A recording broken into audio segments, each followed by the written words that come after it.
After I graduated from Auburn in '66, I was sworn in as a second lieutenant in the U.S. Marine Corps. And then after that, I had to finish my lieutenant basic school at Quantico. And then I was sent to Vietnam as a brand new second lieutenant, infantry platoon commander.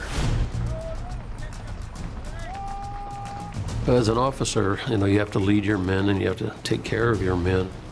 Leading men in combat, I thought, was the biggest challenge that you could do, especially leading men in combat and getting them back out alive. But first thing that happened when I flew into Da Nang and was being briefed by some colonel there, telling us about the rules of engagement. And I said, rules of engagement? There shouldn't be any rules of engagement in a war except you don't do atrocities and you don't kill women and babies.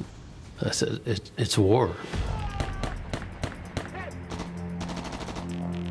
In the Marine Corps, they teach you aggression. It's like balls to the wall, pedal to the metal. So when you're attacked, you go out and you essentially apply all the force you can to destroy the enemy.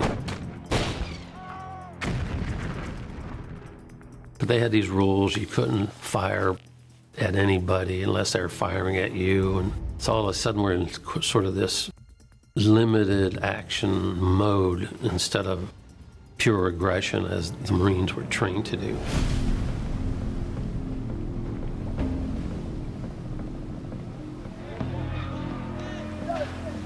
We were doing a platoon sweep, looking for enemy soldiers or Viet Cong.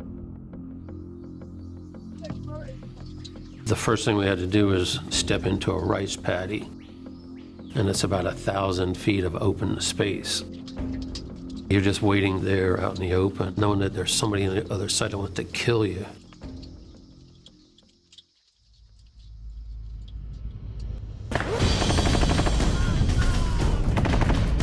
Then we started getting fire.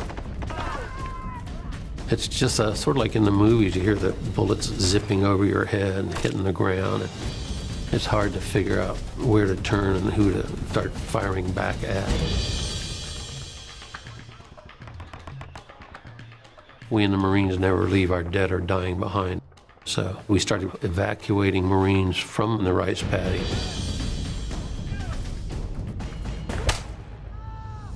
And that's when I got wounded. And then my right guy, Corporal Angel Mendez, comes out, gets me in the rice paddy, pulls me back. But at that very moment, he gets hit in the chest, and he died right there in my arms.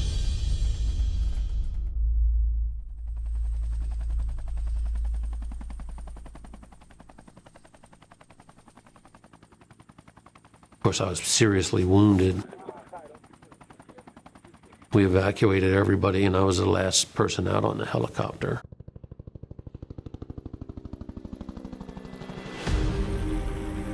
After I was wounded, I spent a day getting ready to go to Air Force Base in Philippine Islands, which was for seriously wounded individuals. And I spent 30 days in that Air Force hospital, and that's where they amputated my leg.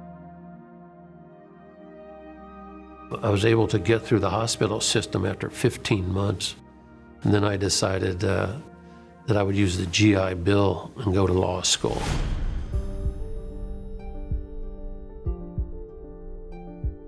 Marine Corps experience, and especially my 15 months in the hospital recuperating, led me to want to live my life to the fullest and do what I could do to really serve the public. And my entire life after the Marine Corps has been serving the public, first as the District Attorney of Philadelphia, and then on the Supreme Court of Pennsylvania, and then as Chief Justice. It's made me a stronger person, I think, and I've spent a lot of time in Veterans Affairs, speaking out on behalf of veterans and veterans' rights. So it changed me quite a bit. But I never forgot the service of people who went to Vietnam, came back, and just went about their lives.